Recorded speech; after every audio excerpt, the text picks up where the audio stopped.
ನಮಸ್ಕಾರ ವೀಕ್ಷಕರೇ, ಈ ವಾರದ ಇನ್ನೊಂದು ಹೊಸ ಸಂಚಿಕೆಯಲ್ಲಿ ನಿಮ್ಮೆಲ್ಲರಿಗೂ ದೀಪಕ್ ಕಿಚನ್ಗೆ ಸ್ವಾಗತ ಬಯಸ್ತಾ ಇದ್ದೀನಿ. ಸೊ ಈ ವಾರ ಎಲ್ಲರೂ ಮನೇಲಿ ಮಾಡಿರ್ತೀರಾ, ಹೊರಗಡೆ ಕೂಡ ತುಂಬ ಜನ ಟೇಸ್ಟ್ ಮಾಡಿರ್ತೀರಾ. ಈ ನಾರ್ಮಲ್ ಆಗಿ ನಾವು ಮನೇಲಿ ಮಾಡ್ತಕ್ಕಂಥ ಪೂರಿ ಏನಪ್ಪ ಈ ಸಿಂಪಲ್ ರೆಸಿಪಿ ತೊಗೊಂಬಂದಿದ್ದಾರೆ ಅಂದ್ಬಿಟ್ಟು ಹೇಳ್ತಾರೆ. ಸಿಂಪಲ್ ರೆಸಿಪೀಸೇ ತುಂಬ ಕಷ್ಟ ಕೂಡ ಆಗಿರ್ತದೆ. ಸೊ ಹಾಗಾಗಿ ತುಂಬ ಜನ ಸಬ್ಸ್ಕ್ರೈಬರ್ಸ್ ಮತ್ತು ಫ್ರೆಂಡ್ಸ್ ಸಹ ನನಗೆ ಕೇಳ್ತಾ ಇದ್ರು, ಈ ಪೂರಿನ ಪರ್ಫೆಕ್ಟಾಗಿ ಹ್ಯಾಗ್ ಮಾಡ್ಬೇಕಂಥದ್ದು. ಹೋಟೆಲ್ಗಳಲ್ಲಿ ಹೋಗ್ಬಿಟ್ರೆ ಕ್ರಿಸ್ಪಿ ಆಗಿರುತ್ತೆ, ಪ್ರತಿಯೊಂದು ಪೂರಿ ಚೆನ್ನಾಗಿ ಉಬ್ಬಿರುತ್ತೆ, ಫ್ಲಫಿ ಆಗಿರುತ್ತೆ. ಅದನ್ನ ಯಾವ ರೀತಿ ಮಾಡಬೇಕು ಅನ್ನೋದನ್ನ ಹೇಳ್ಕೊಡು ಅಂತ ಹೇಳಿದರು. ಸೊ ಹಾಗಾಗಿ ಅವರ ಒಂದು ರೆಕಮೆಂಡೇಶನ್ ಮೇರೆಗೆ ನಾನೊಂದು ಈ ವಾರದ ರೆಸಿಪಿಯಲ್ಲಿ ಈ ಒಂದು ಪ್ರತಿಯೊಂದು ಪೂರಿನೂ ಹೇಗೆ ಪರ್ಫೆಕ್ಟಾಗಿ ಉಬ್ಬಿಸ್ಬೇಕು ಅಥವಾ ಫ್ಲಫಿಯಾಗಿ ಮಾಡಬೇಕು ಮತ್ತು ಅದರಲ್ಲಿ ಇರ್ತಕ್ಕಂಥ ಪ್ರತಿಯೊಂದು ಟಿಪ್ಸ್ ಆ್ಯಂಡ್ ಟ್ರಿಕ್ಸ್ ಜೊತೆಗೆ ರೆಸಿಪಿನ ನಿಮ್ಗೆ ಹೇಳ್ಕೊಡ್ತಾ ಇದ್ದೀನಿ. ಸೊ ಹಾಗಾದರೆ ಮತ್ತಿನ್ನ ತಡ ನೋಡಿರಿ, ನೋಡೋಣ.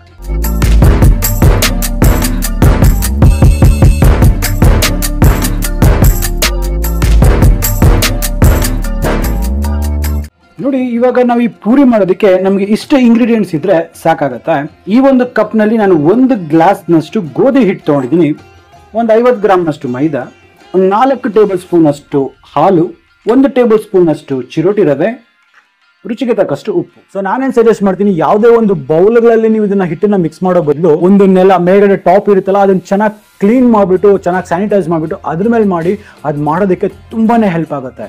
ಸೊ ಅದೇ ರೀಸನ್ಗೆ ರೆಸ್ಟೋರೆಂಟ್ಸ್ ಆಗಿರ್ಬೋದು, ಹೋಟೆಲ್ಸ್ ಅಲ್ಲಿ ಆಗಿರ್ಬೋದು, ಯಾವುದೇ ಕಾರಣಕ್ಕೆ ಪ್ಲೇಟ್ಗಳಲ್ಲಿ ಅಥವಾ ಬೌಲ್ಗಳಲ್ಲಿ ಹಿಟ್ಟನ್ನ ಮಿಕ್ಸ್ ಮಾಡಲ್ಲ, ಒಂದು ಸ್ಟೈನ್ಲೆಸ್ ಸ್ಟೀಲ್ ಟೇಬಲ್ ಮೇಲೆ ಮಿಕ್ಸ್ ಮಾಡ್ತಾರೆ. ಕಾರಣ ಏನಪ್ಪ ಅಂತ ಹೇಳಿದ್ರೆ ಅದನ್ನ ಚೆನ್ನಾಗಿ ನಾದೋದಕ್ಕೆ, ಸಾಟಿ ಕೊಡೋದಕ್ಕೆ ಅದು ಬೆಸ್ಟ್ ಪ್ಲಾಟ್ಫಾರ್ಮ್ ಆಗಿರುತ್ತೆ. ಸೊ ಆ ಒಂದು ಕಾರಣದಿಂದಾಗಿ ಸೊ ಈಗ ಈ ಒಂದು ಹಿಟ್ಟನ್ನ ನಾನು ಈ ಒಂದು ಪ್ಲಾಟ್ಫಾರ್ಮ್ ಮೇಲೆ ಹಾಕೊಳ್ತಾ ಇದ್ದೀನಿ. ಒಂದು ಮಧ್ಯದಲ್ಲಿ ಒಂದು ಗುಣಿತನ ಮಾಡಿ ಇದರಲ್ಲಿ ಮೈದಾ ಸಹ ಹಾಕೊಳ್ತಾ ಇದ್ದೀನಿ. ನೋಡಿ, ಈ ಪೂರಿ ಮಾಡೋದಕ್ಕೆ ಅಳತೆಗಳು ಸಹ ತುಂಬಾ ಇಂಪಾರ್ಟೆಂಟ್ ಆಗುತ್ತೆ. ಕೆಲವ್ರು ಏನ್ ಮಾಡ್ತಾರೆ, ಬರೀ ಹೋಲ್ ವೀಟ್ ಫ್ಲವರ್ ಅಂತ ಹೇಳಿದ್ರೆ ಬರೀ ಗೋಧಿ ಹಿಟ್ಟಲ್ಲೂ ಮಾಡ್ತಾರೆ. ಸೊ ಅದು ಕೂಡ ಬ್ಯೂಟಿಫುಲ್ ಆಗಿರುತ್ತೆ. ಸೊ ಬಟ್ ನಾ ಈ ರೆಸಿಪಿಲಿ ಏನ್ ಮಾಡ್ತಿದ್ದೀನಿ, 5:1 ರೇಷಿಯೋದಲ್ಲಿ ಗೋಧಿ ಹಿಟ್ಟು ಮತ್ತೆ ಮೈದಾ ತಗೊಂತೀನಿ. ಅಂದ್ರೆ 5 ಭಾಗ ಗೋಧಿ ಹಿಟ್ಟು ತಗೊಂಡ್ರೆ 1 ಭಾಗದಷ್ಟು ಮೈದಾ ತಗೋಬೇಕಾಗತ್ತೆ. ಕಾರಣ ಏನಪ್ಪಾ ಅಂತ ಹೇಳಿದ್ರೆ, ಈ ಮೈದಾ ಯೂಸ್ ಮಾಡೋದ್ರಿಂದ ಏನಾಗುತ್ತೆ, ಸ್ವಲ್ಪ ಗ್ಲಿಟನ್ ಫಾರ್ಮೇಶನ್ ಆಗೋದಕ್ಕೆ ಅದು ಮೈದಾ ತುಂಬಾನೇ ಹೆಲ್ಪ್ ಮಾಡುತ್ತೆ. ಅದೇ ರೀತಿ ಅದು ಸ್ವಲ್ಪ ಚೆನ್ನಾಗಿ ಕ್ರಿಸ್ಪ್ ಆಗಿ ಉಬ್ಬೋದಕ್ಕೂ ಕೂಡ ಆ ಒಂದು ಮೈದಾ ನಮಗೆ ಹೆಲ್ಪ್ ಮಾಡುತ್ತೆ. ಈ ಚಿರೋಟಿ ರವೆಯನ್ನು ಸಹ ಹಾಕೊಳ್ತಾ ಇದ್ದೀನಿ. ಈಗ ಇದನ್ನೆಲ್ಲ ಒಂದ್ಸತಿ ಚೆನ್ನಾಗಿ ಮಿಕ್ಸ್ ಮಾಡೋಣ.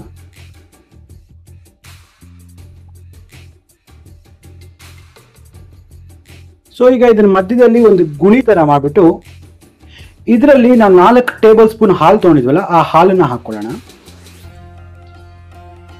ಅದರೊಟ್ಟಿಗೆ ರುಚಿಗೆ ತಕ್ಕಷ್ಟು ಉಪ್ಪು ಮತ್ತೆ ಒಂದು 2 ಟೀ ಸ್ಪೂನ್ ಅಷ್ಟು ಎಣ್ಣೆ. ಇದು ನನ್ನ ಸೀಕ್ರೆಟ್ ಇಂಗ್ರೀಡಿಯೆಂಟ್.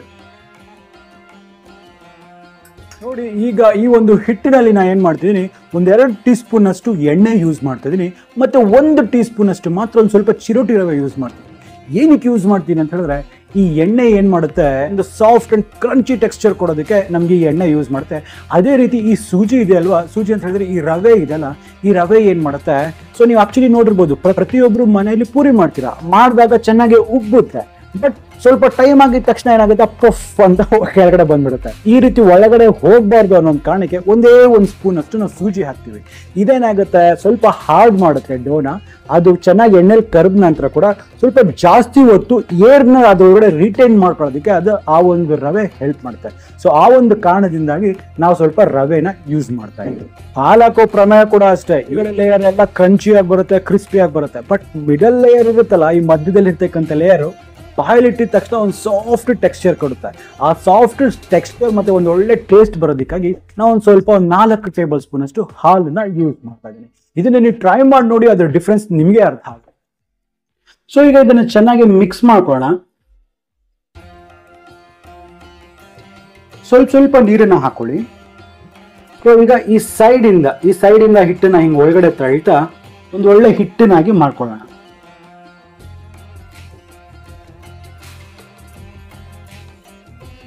ನೋಡಿ, ಈ ಹಿಟ್ಟನ್ನ ನಾನು ಏನ್ ಮಾಡ್ತಿದ್ದೀನಿ ಅಂದ್ರೆ, ನನ್ನ ಈ ಒಂದು ಅಂಗೈ ಇದರಲ್ಲಿ ನಾನು ಇದನ್ನ ಹಿಂಗೆ ರಬ್ ಮಾಡ್ತಾ ಇದ್ದೀನಿ. ನೋಡಿ, ಆಸ್ ಇಫ್ ದಿಸ್.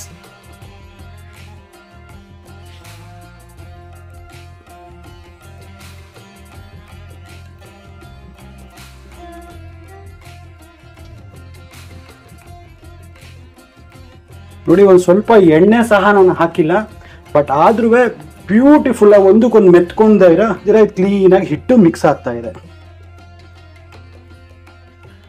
ನೋಡಿ ಈಗ ಈ ಡೋ ಅನ್ನೋದೇನಿದೆ ಪರ್ಫೆಕ್ಟ್ ಆಗಿದೆ. ಸೊ ಈಗ ಈ ಡೋನ ಏನ್ ಮಾಡೋಣ, ಈಗ ಈ ಡೋ ಅನ್ನ ಇದ್ರಲ್ಲಿ ಹಾಕ್ಬಿಟ್ಟು ಒಂದು ಸ್ವಲ್ಪ ಎಣ್ಣೆನಲ್ಲಿ ಹಾಕ್ಬಿಟ್ಟು ಮೇಲ್ಗಡೆ ಎಲ್ಲ ಕ್ಲೀನಾಗಿ ರಬ್ ಮಾಡಿಬಿಟ್ಟು ಒಂದು 10 to 15 ಮಿನಿಟ್ಸ್ ಇದೇ ರೀತಿ ರೆಸ್ಟ್ ಆಗುತ್ತೆ. ಇವಾಗ ಈ ಇಂಗ್ರೀಡಿಯೆಂಟ್ಸ್ ಎಲ್ಲವೇ ನಾವೇನು ಮಾಡ್ತಿದ್ದೀವಿ, ಫಸ್ಟ್ ನಾರ್ಮಲ್ ಆಗಿ ಮಿಕ್ಸ್ ಮಾಡ್ಕೋಬೇಕು. ನೆನ್ಪಿಟ್ಕೊಳ್ಳಿ, ಚಪಾತಿ ಪರೋಟ ಅಥವಾ ಅದಕ್ಕೆ ಮಿಕ್ಸ್ ಮಾಡ್ತಿಲ್ಲ ಅಷ್ಟು ಮೆತ್ತಗೆ ನೀವು ಅದನ್ನ ನಾದ್ಕೋಬಾರ್ದು. ಸ್ವಲ್ಪ ಟೈಟ್, ಸ್ವಲ್ಪ ಗಟ್ಟಿಯಾಗೇ ಇರಬೇಕಾಗುತ್ತೆ. ನಮಗಿದ್ದಾಗಲೇ ಒಂದು ಪರ್ಫೆಕ್ಟ್ ಪೂರಿ ಬರೋದಕ್ಕೆ ಹೆಲ್ಪ್ ಮಾಡುತ್ತೆ. ಬಟ್ ಇದ್ರಲ್ಲಿ one of the most important thing ಅಂದ್ಬಿಟ್ಟು ಏನಂತಂದ್ರೆ, ಇದನ್ನ ಚೆನ್ನಾಗಿ ನೀವು ಸಾಕಿ ಕೊಡಬೇಕು ಅಥವಾ ಚೆನ್ನಾಗಿ ಈ ಹಿಟ್ಟನ್ನ ನಾದಬೇಕು. ನೀವೆಷ್ಟು ಜಾಸ್ತಿ ಈ ಹಿಟ್ಟನ್ನ ನಾದ್ತೀರೋ ಅಷ್ಟು ಜಾಸ್ತಿ ಅದರಲ್ಲಿ ಗ್ಲುಟಿನ್ ಅನ್ನೋದು ಫಾರ್ಮ್ ಆಗುತ್ತೆ. ಈ ಗ್ಲುಟಿನ್ ಫಾರ್ಮ್ ಆದಷ್ಟು ಪೂರಿಗಳೇನಾಗುತ್ತೆ ಚೆನ್ನಾಗಿ ಉಬ್ಬುತ್ತೆ. ಅದೇ ರೀತಿ ಒಂದು ಕ್ರಿಸ್ಪಿಯಾಗಿ ಬರೋದಕ್ಕೆ ಹೆಲ್ಪ್ ಮಾಡುತ್ತೆ. ಇದರಲ್ಲಿ ನಾದೋದಕ್ಕೆ ಅರೌಂಡ್ ಒಂದು 5 ಮಿನಿಟ್ಸ್ ಆದ್ರೂ ಮಿನಿಮಮ್ ತೊಗೊಂಡಿದ್ದೀನಿ. ಸೊ ನೀವು ಅದನ್ನ ಮಾಡಲೇಬೇಕು. ಸೊ ನಾನು ಇವಾಗ ತೋರಿಸಿದಲ್ಲ ಆ ಒಂದು ನೀಡಿಂಗ್ ಟೆಕ್ನಿಕ್ನ ಯೂಸ್ ಮಾಡಿ ನೀವು ಯಾವಾಗಲೂ ಅಷ್ಟೇ ಕೈನ ಈ ಒಂದು ಅಂಗೈ ಇರುತ್ತಲ್ಲ, ಈ ಒಂದು ಕೆಳಗಿನ ಭಾಗ ಇದರಲ್ಲೇ ನೀವು ಹಿಂಗೆ ಪ್ರೆಸ್ ಮಾಡ್ತಾ ಮಾಡ್ತಾ ನೀವು ಅದನ್ನ ಮಾಡಬೇಕಾಗತ್ತೆ. ಸೊ ಈ ಒಂದು ಅಂಗೈ ಎಲ್ಲ ನೀವು ಇದನ್ನ ಚೆನ್ನಾಗಿ ಅದನ್ನ ನೀಡ್ ಮಾಡಬೇಕಾಗುತ್ತೆ. ನೋಡಿ ಇವಾಗ ಒಂದು 10 ನಿಮಿಷ ಆಗಿದೆ, ಇದು ಚೆನ್ನಾಗಿ ರೆಸ್ಟ್ ಆಗ್ತಾ ಇತ್ತು. ಸೊ ಈಗ ಏನ್ ಮಾಡ್ಬೇಕಾಗುತ್ತೆ, ನಮ್ಗೆ ಎಷ್ಟು ಬೇಕೋ ಅಷ್ಟು ಮಾತ್ರ ನಾವು ಹಿಟ್ಟನ್ನ ತೆಗೆದುಕೊಳ್ಳೋಣ. ಈಗ ಇದರಲ್ಲಿ ಎಷ್ಟು ಬೇಕೋ ನಿಮ್ಗೆ ಅಷ್ಟು ಉಂಡೆಗಳನ್ನ ತೆಗೆದುಕೊಳ್ಳೋಣ. ನಾವು ಈ ಉಂಡೆ ಏನ್ ಮಾಡ್ತೀವಲ್ಲ ಅದರಲ್ಲಿ ಈ ರೀತಿ ಕ್ರ್ಯಾಕ್ಸ್ ಅನ್ನೋದು ಬರಬಾರ್ದು. ಸೊ ಹಾಗಾಗಿ ಏನ್ ಮಾಡೋದಾಗತ್ತೆ, ನಾವು ಚೆನ್ನಾಗಿ ಪ್ರೆಸ್ ಮಾಡ್ತಾ ಮಾಡ್ತಾ ಒಂದು ಒಳ್ಳೆ ರೌಂಡಲ್ಸ್ ಆಗಿ ಮಾಡಿ ನಾವು ಪಕ್ಕಕ್ಕೆ ಇಡಬೇಕು. ಬಟ್ ಮೇಕ್ ಶೋರ್ ಅಲ್ಲೆಲ್ಲೂ ಕೂಡ ಕ್ರ್ಯಾಕ್ಸ್ ಇರಬಾರ್ದು ಇದರಲ್ಲಿ.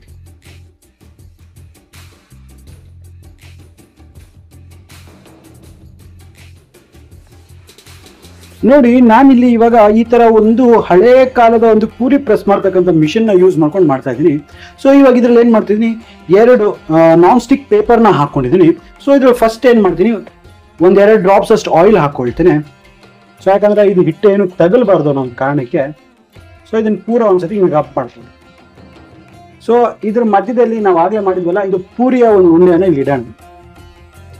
ಈಗ ಈ ಒಂದು ಪೇಪರ್ ಶೀಟ್ನ ಸಹ ನಾವು ಇದೇ ರೀತಿ ಎಣ್ಣೆನ ಗ್ರೀಸ್ ಮಾಡಿಬಿಟ್ಟು ಈ ರೀತಿ ಇಟ್ಕೊಂಡು ಇದನ್ನ ಪ್ರೆಸ್ ಮಾಡ್ಕೊಳ್ಳೋಣ. ನೋಡಿ ಈಗ ಇದು ಆಗಿದೆ. ಇದನ್ನ ಯಾವ ರೀತಿ ಎಣ್ಣೆಲಿ ಕರಿಬೇಕು ಅನ್ನೋದನ್ನ ನೋಡೋಣ. ಇದರಲ್ಲಿ ನಾನು ಡೀಪ್ ಫ್ರೈಗೆ ಬೇಕಾಗಿರ್ತಕ್ಕಷ್ಟು ಎಣ್ಣೆನ ನಾನು ಇದರಲ್ಲಿ ಬಿಸಿ ಮಾಡ್ಕೊಂಡಿದ್ದೀನಿ. ನೋಡಿ ನಾ ಇಲ್ಲಿಂದ ಡೀಪ್ ಫ್ರೈಗೆ ಆಗುವಷ್ಟು ಎಣ್ಣೆನ ಇಟ್ಟಿದ್ದೀನಿ. ಒಂದು ನೀವು ನೆನ್ಪಿಟ್ಕೋಬೇಕಾಗುತ್ತೆ, ಯಾವಾಗಲೇ ಆಗಲಿ ಪೂರಿ ಮಾಡ್ಬೇಕಂತ ಹೇಳಿದ್ರೆ ಆಯಿಲ್ ಮಾತ್ರ ಹೈ ಹೀಟಲ್ಲೇ ಇರಬೇಕು. ಅವಾಗಲೇ ಆಗಲಿ ಪೂರಿ ಅಂತಕ್ಕಂಥದ್ದು ಹೈ ಹೀಟಲ್ಲೇ ಅದನ್ನ ಫ್ರೈ ಮಾಡಬೇಕು. ಮೀಡಿಯಂ ಹೀಟ್ ಅಥವಾ ಲೋ ಹೀಟ್ ಮಾಡಿದ್ರೆ ಅದು ಪಫ್ ಅಪ್ ಆಗೋದಿಲ್ಲ. ಸೊ ಈಗೇನ್ ಮಾಡೋಣ, ಈ ಒಂದು ಪೂರಿಯನ್ನ ಇದಕ್ಕೆ ತೆಗೆದುಕೊಂಬೋಣ. ಈ ರೀತಿ ಪೂರಿ ಹಾಳೆಯನ್ನು ಸಹ ನಾನು ಇದರಲ್ಲಿ ಮೆಲ್ಲಿಗೆ ಹಿಂಗೆ ಎಣ್ಣೆಲಿ ಹಾಕೊಂತೀನಿ. ಹಾಕಿದ ತಕ್ಷಣ ಹಿಂಗೆ ಎಣ್ಣೆಲಿ ಪ್ರೆಸ್ ಮಾಡಿಬಿಟ್ಟು you just keep on rotating. ಹಿಂಗೆ ಸ್ವಲ್ಪ ಹಿಂಗೆ ಪ್ರೆಸ್ ಮಾಡಿದ್ರೆ ನೋಡಿ ಅದಷ್ಟೇ ಕದ ಹಿಂಗೆ ಉಬ್ಬಿ ಮೇಲೆ ಬರುತ್ತೆ. ಒಂದು ಫ್ಯೂ ಸೆಕೆಂಡ್ಸ್ ಕಾಲ ಎಣ್ಣೆಲಿ ಹೀಗೆ ಇಡಿ.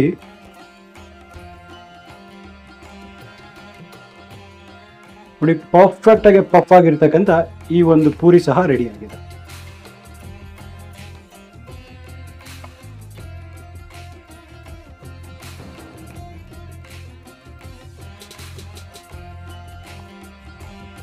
ಪರ್ಫೆಕ್ಟ್ ಆಗಿ ಪಫ್ ಮತ್ತೆ ಕ್ರಿಸ್ಪ್ ಆಗಿರ್ತಕ್ಕಂಥದ್ದು ಪೂರಿ ರೆಡಿ ಆಗಿದೆ. ನೀವು ಈಚ್ ಅಂಡ್ ಎವ್ರಿ ಟೈಮ್ ಈ ಟ್ರಿಕ್ಸ್ನ ಫಾಲೋ ಮಾಡಿ ಪರ್ಫೆಕ್ಟ್ ಆಗಿ ನೋಡ್ತಿರ್ಬೋದು. ನಾವು ಪೂರಿ ಹಾಕಿದ ತಕ್ಷಣ ಏನ್ ಮಾಡ್ತೀನಿ, ಆ ಲ್ಯಾಡಲ್ ಅಲ್ಲಿ ಆ ಪೂರಿ ಆ ಹಾಳೆ ಏನಿರುತ್ತೆ ಅದನ್ನ ಎಣ್ಣೆಯಲ್ಲಿ ಸ್ವಲ್ಪ ಹಿಂಗೆ ಪ್ರೆಸ್ ಮಾಡ್ತೀನಿ. ಸ್ವಲ್ಪ ಪ್ರೆಷರ್ ಅಪ್ಲೈ ಮಾಡಿ ಹಿಂಗೆ ಪ್ರೆಸ್ ಮಾಡ್ತೀನಿ. ಕಾರಣ ಏನಪ್ಪಾ ಅಂತ ಹೇಳಿ, ಆ ಎಣ್ಣೆ ಬಿಸಿ ಹಾಟ್ ಆಯಿಲ್ ಏನಿರುತ್ತಲ್ಲ ಆ ಒಂದು ಹಾಳೆ ಆ ಪೂರಿ ಮೇಲ್ಗಡೆ ಎಲ್ಲ each and every bits and ಕಾರ್ನರ್ಸ್ಗೆ ಅದು ಟಚ್ ಆಗಬೇಕು. ಸೊ ಹಾಗೆ ಅದೇನಾಗುತ್ತೆ, ಆ ಹಾಳೆ ಇರೋದೇನಾಗುತ್ತೆ ಹಿಂಗೆ ಉಬ್ಬೋದಕ್ಕೆ ಶುರು ಆಗುತ್ತೆ. ಸೊ ಅದು ಒಂದು ಬೆಸ್ಟ್. ಮತ್ತೆ ಎಣ್ಣೆ ಮೇಲ್ಗಡೆ ಹಾಕ್ತಾ ಇರಿ, ಆಗ ಮಾತ್ರ ನಿಮಗೆ ಈ ಪೂರಿ ಏನಾಗುತ್ತೆ ಕಂಪ್ಲೀಟ್ ಆಗಿ ಪಫ್ ಅಪ್ ಆಗೋದಕ್ಕೆ ಹೆಲ್ಪ್ ಮಾಡುತ್ತೆ. ನೋಡಿ ಒಳಗಡೆ ಸಹ ಎಲ್ಲೂ ಒಂದು ಸ್ವಲ್ಪ ಕೂಡ ಎಣ್ಣೆ ತಾಗಿಲ್ಲ, ಅಷ್ಟು ಡ್ರೈ ಆಗಿದೆ.